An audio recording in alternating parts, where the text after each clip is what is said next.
Il y a 3 mois, comme tous les 3 mois, j'ai pioché un nouveau métier à explorer. L'idée derrière ce concept depuis maintenant presque 2 ans, c'est de montrer que quel que soit son parcours, il est toujours possible d'apprendre une nouvelle compétence.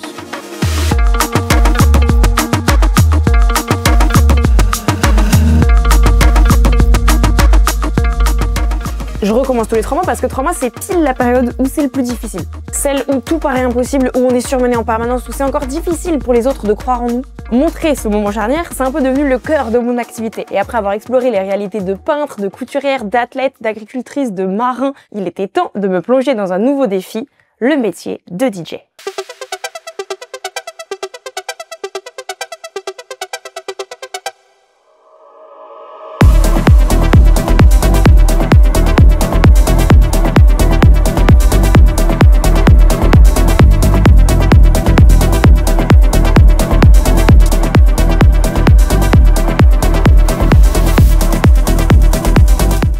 De là, comme d'habitude, je me suis mise à improviser totalement. Semaine après semaine, j'ai plongé au cœur de la vie des DJ. J'ai eu l'occasion de rencontrer des acteurs majeurs, de m'immerger dans l'industrie de la musique. J'ai poussé l'expérience pour non seulement apprendre à mixer, mais essayer de créer un univers. Passer des sessions au studio, je me suis produite sur scène. J'ai pu découvrir les backstage, organiser mon propre événement. La vie de DJ m'en a fait voir de toutes les couleurs. Mais elle ne s'est pas du tout passée comme prévu. De base, j'ai une approche très simple. Je suis les premiers pas logiques de toute personne voulant intégrer le métier. Sauf que là, très tôt dans mon parcours, je me suis retrouvée confrontée à un petit élément, un petit détail, une petite chose qui m'a fait un peu dériver, l'industrie musicale. Condensé affolant de perversité, j'ai de jour en jour un peu plus mal vécu l'expérience, notamment parce que les DJ dans cette industrie, c'est vraiment pas les plus appréciés. Il y a plein de raisons valables de les détester, mais il y a aussi plein de jugements mal placés. Alors au-delà de vous faire le débrief de mon expérience sur ces 3 mois, j'aimerais vous raconter pourquoi les DJ ont une place si controversée dans l'industrie musicale.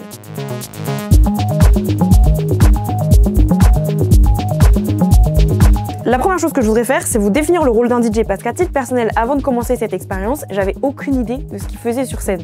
Ni dans la vie d'ailleurs, donc on va commencer par là. Le but d'un DJ, c'est de gérer la partie musicale d'un club, d'une soirée, d'un event. La performance en tant que telle en live, elle consiste à passer des sons, les faire transitionner, toujours fluidement pour qu'on ait l'impression que c'est une continuité. En fait, en gros, tu mets tes sons sur une clé USB, ensuite tu branches ta clé sur des platines, de là tu viens mettre un son par platine, en général en club t'as entre 2 et 4 platines, donc ça veut dire que tu peux gérer entre 2 et 4 morceaux en même temps. Le move de base, c'est un son à gauche, un son à droite, t'as le premier son qui joue, tu fais en sorte d'intégrer le deuxième fluidement, jusqu'à retirer le premier, c'est le deuxième qui reprend. Voilà. Bon, là, je vous l'ai fait de façon vraiment extrêmement accélérée, mais vous avez le concept. C'est carrément possible de devenir ultra technique et de faire des mashups, de tout reconstruire en live. On va utiliser un morceau d'une musique, puis un morceau d'une autre, et on en rajoute une. Et tout ça va créer quelque chose de super unique qu'on n'entendra que pendant ce set. Et c'est là que ça devient vraiment intéressant. Mais ce qu'il faut retenir, c'est que quoi qu'il arrive, ça partira toujours de musique déjà enregistrée, mise sur une clé USB. Et il y a un truc à savoir, c'est que la majorité du grand public ne distingue pas particulièrement les transitions très complexes des transitions simples. Ça, c'est quand même un truc à retenir. La qualité de la technicité n'impactera que très partiellement le résultat du show. Au moment où j'apprends à faire des transitions, cette information me démoralise complètement. C'est-à-dire qu'apprendre des trucs ultra techniques et difficiles qui n'auront pas vraiment d'impact sur la performance finale, bon, on a déjà connu plus motivant. A contrario, ce qui impacte énormément ta performance, et c'est là pour moi le début des problèmes pour les DJ, c'est ta sélection musicale, on va revenir là-dessus plus tard dans la vidéo, mais aussi ton show, ta prestance scénique, l'attitude avec le public, les lumières, toute la prod vidéo autour. C'est aussi ta direction artistique, comment t'as vendu le projet, bref, tout l'ensemble qui crée le show. Et tout ça, ça laisse pas nécessairement beaucoup de place à la musique. Et vous savez, c'est marrant parce que moi, Miss Adaptation, je découvre ça, je n'hésite pas, je lance la game. Je me mets les pieds dans le plat à construire une DA, un univers. Je fais des visuels pour aller avec mon projet, j'enregistre des sets que je filme et que je mets sur YouTube. Je vais rencontrer des producteurs pour pouvoir faire des remixes, avoir des tracks exclusifs à passer, et les retours du public sont ultra négatifs. À base de non mais Charlie, c'est pas du tout réaliste, c'est pas du tout ça la vie d'un DJ, là tu nous fais l'influenceuse, nous on veut te voir toute la journée derrière tes platines. Et vous savez ce que me disent les DJ, les programmateurs, les labels, tous les gens de l'industrie musicale à qui j'ai parlé? C'est génial Charlie, c'est trop cool, tu montres toutes les facettes du métier, t'as fait des photos pro, des affiches, une DA, c'est trop bien. Voilà où on en est. Je me suis donc posé une question, comment on en est arrivé là?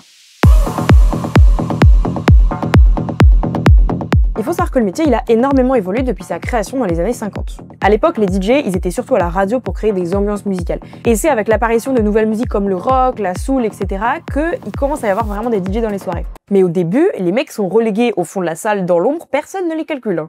Le mix, donc vraiment le fait de faire transitionner les musiques comme je vous ai expliqué tout à l'heure, ça apparaît vraiment que dans les années 70. Et en fait, il faut attendre l'arrivée de la house pour que tout change et que les DJ se mettent à prendre une place bien plus centrale. La house, c'est un style musical qui peut être assez répétitif et du coup, les DJ, ils développent plein de moves créatifs autour de ça. Ils se mettent à scratcher, ils utilisent des effets, ils font des vinyl breaks, il se passe beaucoup plus de choses dans la performance live. Et du coup, petit à petit, le public des clubs va être un peu plus orienté vers eux. La lumière qu'on accorde aux DJ est toujours plus grande à tel point qu'on se met à avoir des DJ qui sont des superstars. Et d'ailleurs, si ce phénomène vous intéresse, il y a David Guetta qui en a très bien parlé dans son interview avec Hugo Décrypte. Bref, c'est aussi de mon point de vue le moment où le métier de DJ se divise un peu en deux catégories. D'un côté, le DJ dont le but va être d'animer une soirée type mariage, événement, anniversaire, etc.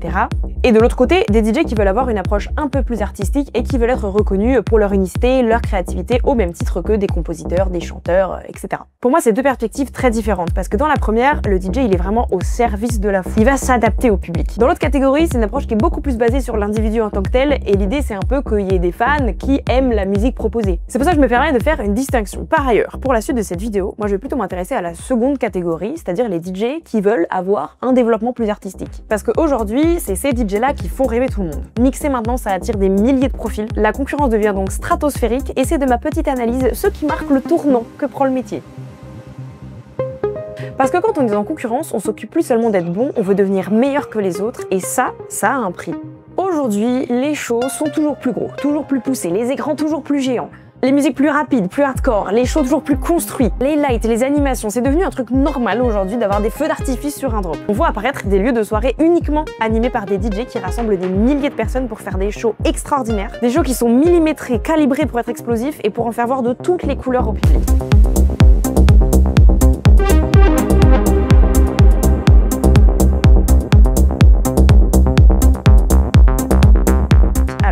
C'est génial, ça évolue, quel est le problème? On vous explique un petit truc que j'ai appris en faisant un call avec le propriétaire des 3 plus grands clubs du monde. Ah, j'ai des contacts! Pour tenir un show ultra millimétré comme ceux qui se passent à Ibiza ou à Tomorrowland par exemple, les sets sont préenregistrés. Il y a un tel niveau de précision que c'est pas possible de laisser la possibilité au DJ de rater sa transition, faire décaler toutes les lights et tout le show. Donc ça veut dire que concrètement, la prestation scénique dans ce moment-là, c'est que le DJ il arrive sur scène, il met play, et il met pause 1h30 plus tard. Entre deux, s'il est généreux, il fait 2-3 effets, pam pam, comme ça il a fait quelque chose pendant le show. Mais toute la base des sons, toutes les transitions, etc., elles sont déjà faites. Et vous savez quoi? Ça n'enlève rien au résultat final. Même, ça améliore la qualité du show. Musicalement, les transitions, elles sont parfaites parce que du coup, elles sont pas faites en live. C'est un système qui permet de faire level up le show. Mais juste, où est la performance musicale là-dedans? C'est même plus du live à ce stade. C'est une grande track de 1h30 qu'on diffuse pour la première fois au public. Ce mécanisme, cette façon de faire, elle impacte tous les DJ à cause de la concurrence. Dans cette course au toujours plus grandiose, dans laquelle on a été jusqu'à sacrifier la performance musicale en live, eh ben on altère le jugement du public. Comme avec des transitions déjà enregistrées, on peut se permettre de faire des trucs hyper stylés et que du coup on habitue les gens à des choses ultra grandioses, pour tous les résistants qui s'efforcent de vraiment faire des choses en live, bah ça impressionne plus personne. Et en plus de ça, on est tellement habitué à avoir des gens qui font le show, qui interagissent avec la foule, qui balancent que des bangers avec des BPM hyper hauts, que quand il y a un petit mec passionné par son truc, la tête dans les platines, qui est focus sur sa musique, parce que techniquement, quand ça devient précis, c'est hyper compliqué de suivre. Et je vous jure qu'on n'a pas que ça à faire de regarder le public, c'était vraiment genre les boutons. Et ben un mec comme ça dans les platines, je suis sûre que vous êtes tous d'accord avec moi, on n'entre pas dans son délire. En fait, on n'a pas appris à écouter les DJ.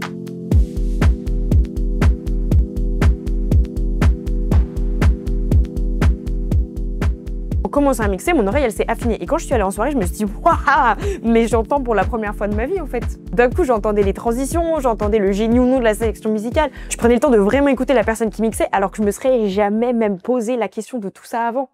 Le grand conflit c'est qu'on a d'une part les DJ qui nous en mettent plein la vue à proposer toujours plus et qui du coup nous désensibilisent, et de l'autre côté on a les DJ qui essayent de performer en étant techniques et qui ont besoin qu'on se sensibilise pour pouvoir entendre leur technicité. Donc, c'est la guerre et on comprend pourquoi. Et moi, dans tout ça, je crois qu'il n'y a pas de bien ou de mal, mais qu'effectivement, c'est pas le même job. Maintenant, si tout ça est assumé, j'ai techniquement aucun problème, ni avec l'un, ni avec l'autre. D'un côté, je comprends complètement les puristes aigris qui n'ont pas de reconnaissance pour la qualité de leur travail. Ils se cassent la tête et plus personne le remarque, c'est super frustrant. Et je comprends pourquoi ils se battent et pourquoi ils s'acharnent, parce que quand on en revient à la sensibilité, pour avoir vu des mecs qui vraiment mixaient en live, s'amusaient avec 4 musiques différentes, te construisaient des drops, prenaient un bout de ça, un bout de ça, un bout de ça, et te faisaient un truc hyper unique, génial, je vous jure que ça, c'est exceptionnel à voir.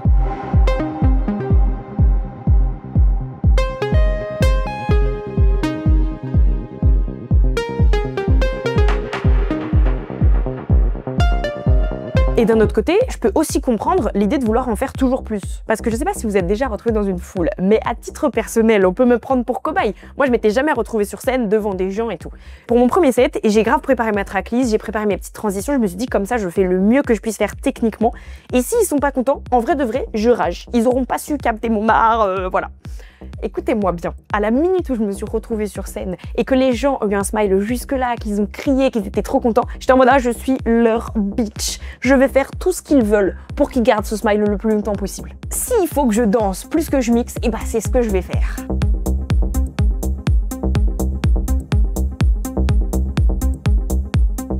Donc clairement, je comprends les deux approches et je crois que ma vidéo, elle pourrait s'arrêter là si tout ça était clairement assumé, dit que c'était anecdotique. Là où la perversion de l'industrie démarre pour moi, c'est que tout est caché. On nage dans les faux semblants et aujourd'hui, c'est devenu hyper difficile de distinguer un bon DJ d'un imposteur sans talent. De tous les métiers que j'ai pu explorer, DJ c'est de loin celui où c'est le plus facile d'être une pure imposture. Laissez-moi vous expliquer comment.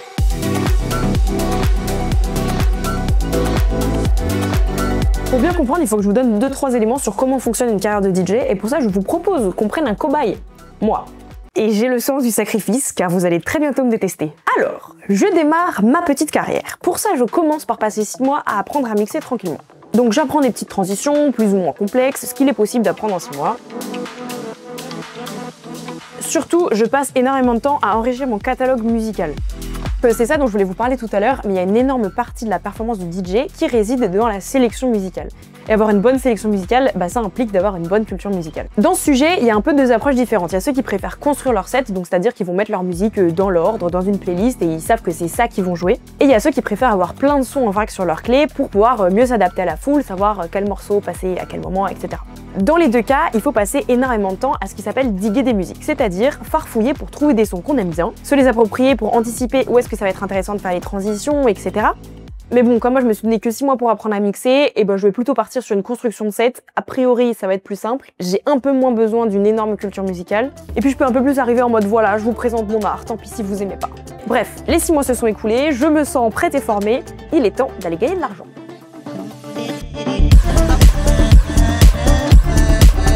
Donc pour ça, évidemment, je cherche à me produire. Je peux commencer par un peu des soirées d'entreprise, etc. pour arrondir les fins de mois, mais moi ce que je veux, c'est mixer ce que j'aime et montrer un peu ma patte artistique dans mon choix musical.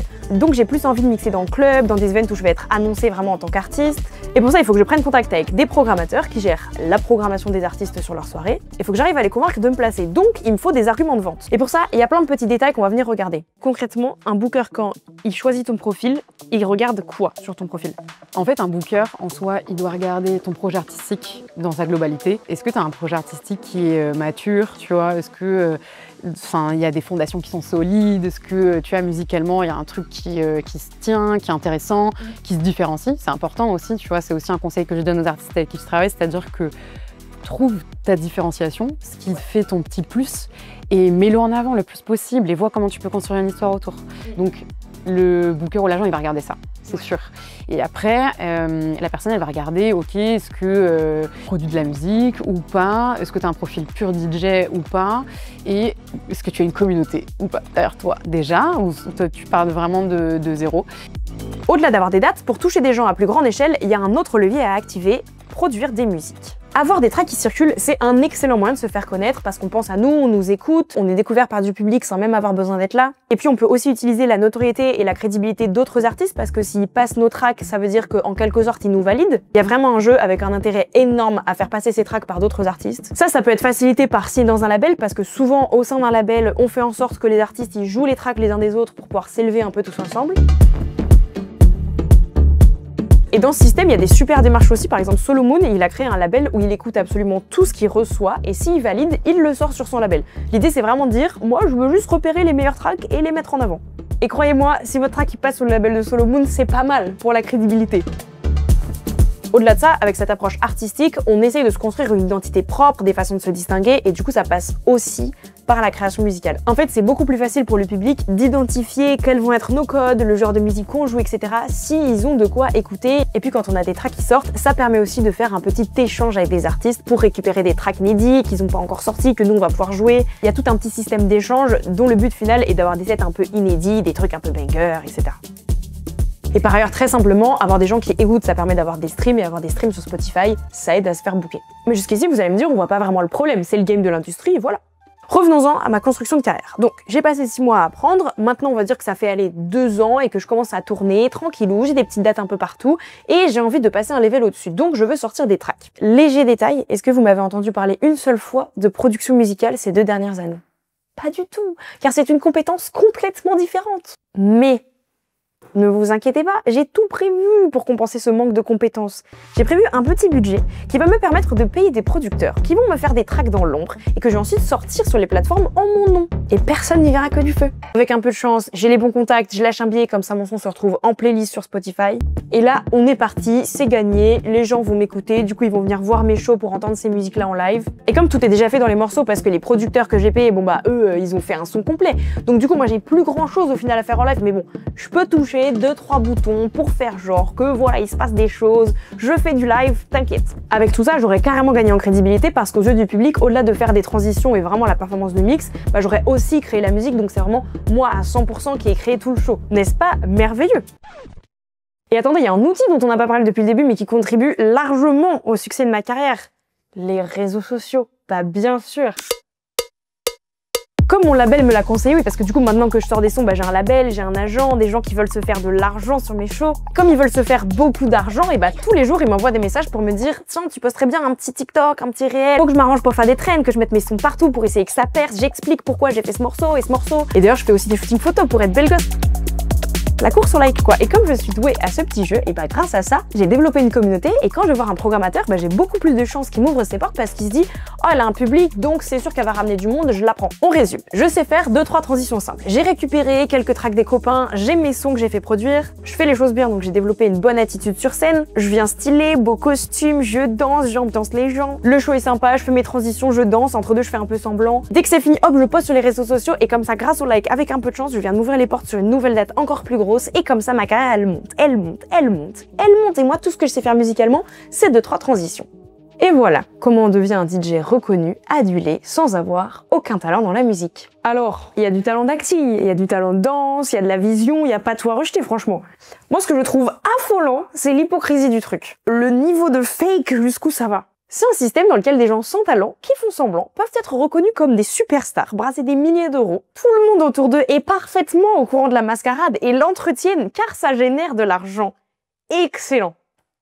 Et vous savez, avoir été prise pour une idiote par ces DJ imposteurs dont je ne citerai pas le nom, je vous encouragerai juste à aller checker les crédits sur les plateformes de streaming. C'est pas le concept en soi, aussi détestable soit-il, que je rejette, c'est l'impact que ça a sur les vrais DJ passionnés et sur les producteurs.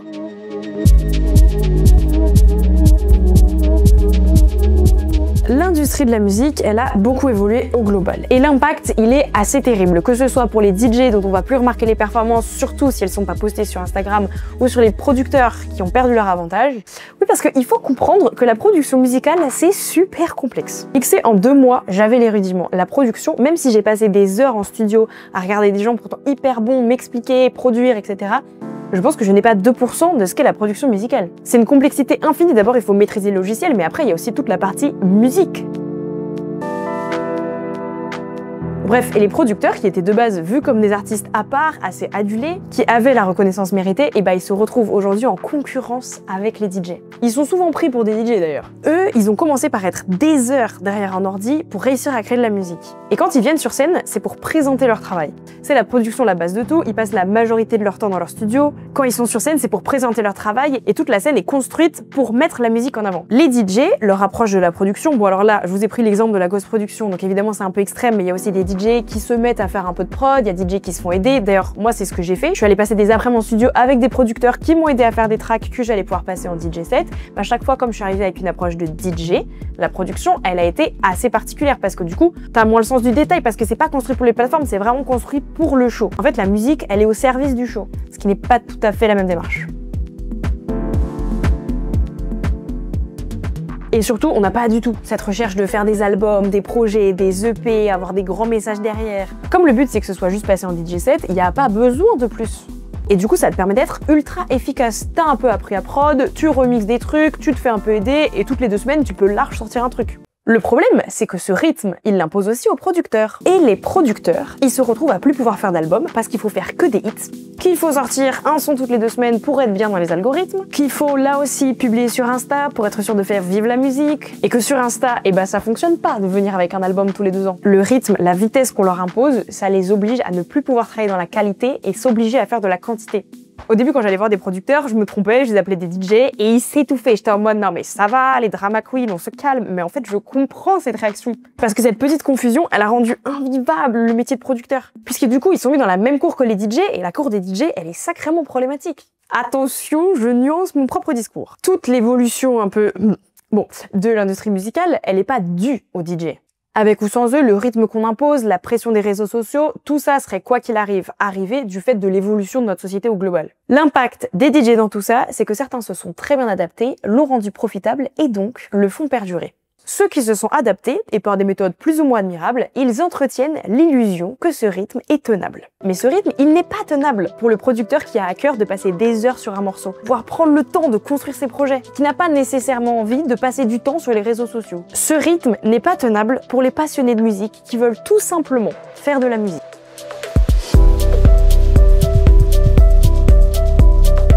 Nouvelle nuance. Il y a plein de DJ qui sont ravis de tirer leur épingle du jeu grâce à des bonnes compétences en réseaux sociaux, en communication, etc.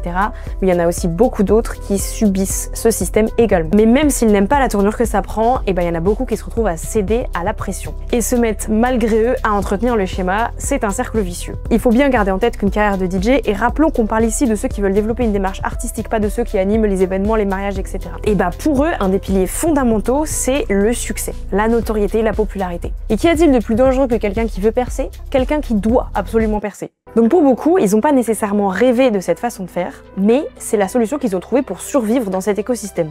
Il faut se mettre à leur place pour réaliser que ça peut être super douloureux de voir que le public ne réagit pas sur ce qui nous fait vibrer. Et de réaliser que potentiellement, ça va pas marcher. Quand on commence une carrière, c'est hyper rare que ça décolle tout de suite. Globalement, ça met des mois avant de se lancer. Et ça veut dire que pendant ces mois-là, on galère pour avoir des vues, de la reconnaissance, des likes. Et vraiment, je vous jure que quand il faut que ça marche et que ça ne marche pas, c'est atroce à vivre. On donne tout ce qu'on a et personne ne regarde, tout le monde s'en fout. Et là, le pire, c'est que le succès de l'opération, il réside dans le nombre de personnes qui regardent. Entre les shows où personne ne vient, les guilles à 23h quand le club a limite pas encore ouvert ses portes, les events où t'es booké pour un public pas du tout adéquat avec ce que tu joues, et qui du coup n'écoute pas du tout ton mix. T'es là, t'as préparé ton set, tu t'es entraîné, t'es tout stressé, tu donnes le meilleur que t'as et personne t'écoute.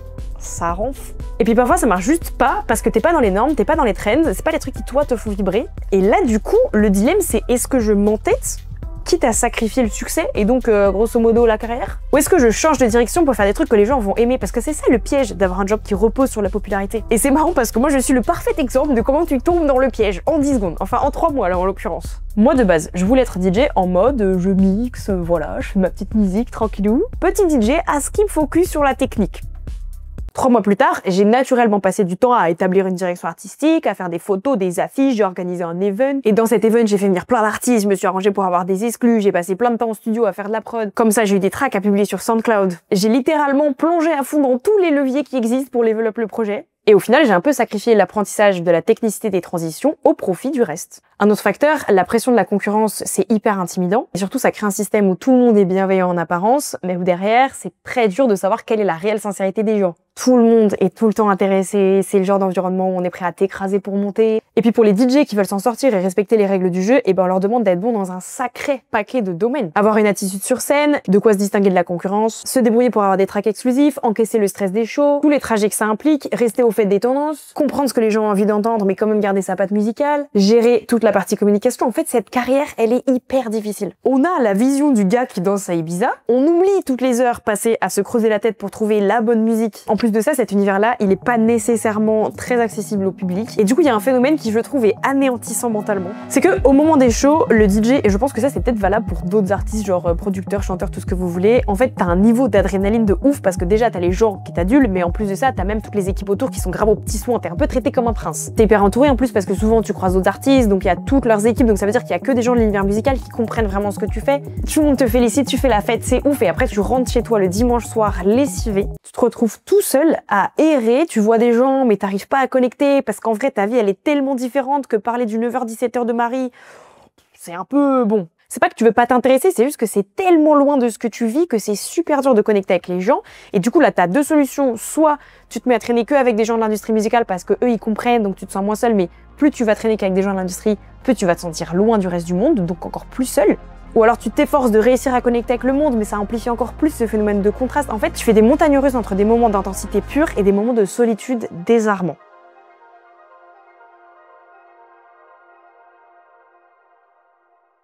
Et pour couronner le tout, à cause de tout ça, les DJ, c'est pas nécessairement les plus adulés et les plus respectés au sein de l'industrie. On a du mal à comprendre le travail que ça demande, la difficulté que représente un vrai show avec du vrai move en live. Donc, ils sont aussi un peu les boucs émissaires du tournant qu'a pris l'industrie musicale au global. Si je vous parle de David Guetta par exemple, il était incontesté il y a quelques années, aujourd'hui, sa notoriété elle est très contrastée. L'utilisation des ghost producers, de faire semblant d'arrêter les platines, ça fait des choses qui à un moment ont explosé, qui aujourd'hui sont assez connues de tous, on peut vite tomber dans les clichés. Parce qu'en fait, le plus difficile dans tout ça, c'est que les DJ imposteurs, ils le font tellement bien que c'est hyper difficile de voir la différence avec les gens de talent. En fait, en vrai, moi, les gens qui sont DJ ou qui veulent être DJ, ils ont intérêt à bien s'accrocher et je leur souhaite bien du courage pour traverser cette longue route vers le succès. Mais pourquoi dans ce cas, il y a autant de monde, de jeunes qui continuent à être attirés par ce métier? Comment ça se fait qu'il y a des gens qui sont prêts à se battre pour grimper? Bah, c'est que ce qu'il y a à aller chercher, c'est assez exceptionnel. Tout simplement parce qu'un DJ, ce qu'il apporte au public, au monde, c'est de la joie, du bonheur, des bons souvenirs, des émotions. Et se dire qu'un des piliers de sa vie, c'est de donner du bonheur aux gens, de les régaler, bah ça vaut un peu toutes les batailles. Humainement, c'est d'une richesse folle. On adore le DJ qui nous avait passé une bonne soirée, il nous énergise, il nous harmonise autour d'une mélodie. Il fait en sorte que la foule bouge d'un même élan. Ça veut dire qu'on peut se retrouver au milieu de milliers de personnes et tous bouger en même temps. Et même, je me souviens d'une conversation avec un artiste à qui disait, tu sais, moi je sais pas trop ce que je vais mixer parce que souvent ce que j'écoute, c'est des sons qui sont vachement connectés à un souvenir. C'est même pas tant la musique en soi, c'est plus tout ce que je relie à ça. Et il m'a dit, mais Charlie, c'est exactement ça le concept du DJ. Tu prends une musique qui te fait vibrer et tu crées le souvenir qui fera vibrer les gens sur cette musique.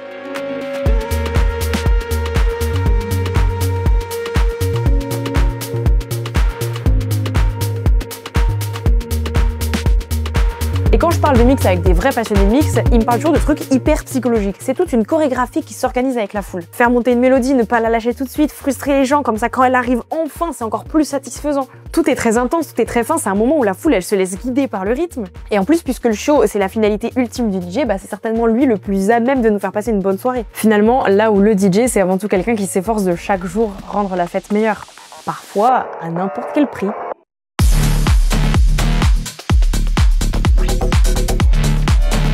Je conclurai en disant que de mon petite opinion, c'est-à-dire ce que j'estime être la vérité, mais qui n'est pas la vérité générale, étant donné que je n'ai pas non plus passé 10 ans dans ce milieu, il est possible que toute cette évolution qui a fait des DJ des superstars, qui a orienté les clubs pour qu'on passe la soirée à regarder le DJ, pour que tout soit très visible, les lights, le show, le costume, les posts Insta, les réels, tout se voit, tout se regarde à tel point qu'on a un peu oublié d'écouter. Moi, mon expérience de DJ, je l'ai appréciée dans les moments où je pouvais faire de la prod. Parce que ça m'a fondamentalement intéressée et que j'ai eu la chance de rencontrer des artistes absolument exceptionnels. J'ai aussi aimé cette expérience quand j'ai découvert la théorie musicale. Je l'ai aimé quand j'ai mixé avec des potes, en détente, juste pour rire. J'ai aussi bien aimé développer une DA, des visuels, etc. J'ai aimé ça aussi parce que j'étais très contente de me prêter au jeu. En live, j'ai pas eu ou pris le temps de m'améliorer suffisamment techniquement pour réussir à faire des choses vraiment exceptionnelles. J'avais la base, le b.a-ba, il y avait rien d'alarmant, mais il y avait pas non plus des trucs de ouf. C'est vrai que quand j'étais face à du public, je trouvais ça sympa, les gens y kiffaient, moi ça m'amusait. Maintenant, c'était pas le truc que je trouvais le plus stylé que j'avais fait de ma vie, dans le sens où c'était pas le plus compliqué. Et du coup, je trouvais un peu disproportionné l'admiration qu'on pouvait me porter dans ces moments-là. Parce que oui, j'avais travaillé pour construire des sets qui étaient cool, je faisais mes transitions correctement, mais j'étais pas non plus un génie de la musique. En plus, moi j'avais encore la pression de me dire potentiellement je fais tout foirer, donc ça me tenait bien en haleine, mais je me disais mais le jour où je maîtrise, je crois que je vais bien me faire chier en fait derrière les platines. Parce qu'en fait, moi j'essayais de m'intéresser réellement à la musique, mais je voyais bien que ce qui allait faire la différence, c'était pas ça pour le public. C'était le show, c'était le fait de m'ambiancer avec les gens, c'était tout ça. Et moi, je voulais améliorer la proposition globale, je voulais que les gens y passent une bonne soirée. Donc, j'ai fait tout ça. Et du coup, je dirais que DJ, c'était juste pas la bonne porte d'entrée dans l'univers de la musique pour moi. Maintenant, pour ce qui est de la conclusion générale sur ce que je pense de ce métier, de cette industrie, etc., je dirais que construire sa carrière de DJ aujourd'hui, c'est devenu construire une personnalité publique qui tourne autour de la musique. Est-ce que c'est grave? C'est pas moi, la créatrice de contenu, qui vais vous dire que c'est un problème. Je pense qu'il faut juste rester conscient. Conscient qu'un DJ ne fait pas le même travail qu'un producteur. Conscient qu'Instagram ne reflète pas le talent. Conscient qu'entre un show comme ça et un show comme ça, il y a un passionné de spectacle et un passionné de musique et qu'on peut aimer l'un, l'autre ou les deux. Conscient que dans ce métier, il y a des gens bourrés de talent et il y a des imposteurs adulés. Et c'est sur ces mots que se termine mon immersion dans la vie d'un DJ. À bientôt pour de nouvelles aventures dans un nouveau milieu. C'était Miss You Charlie. Bisous.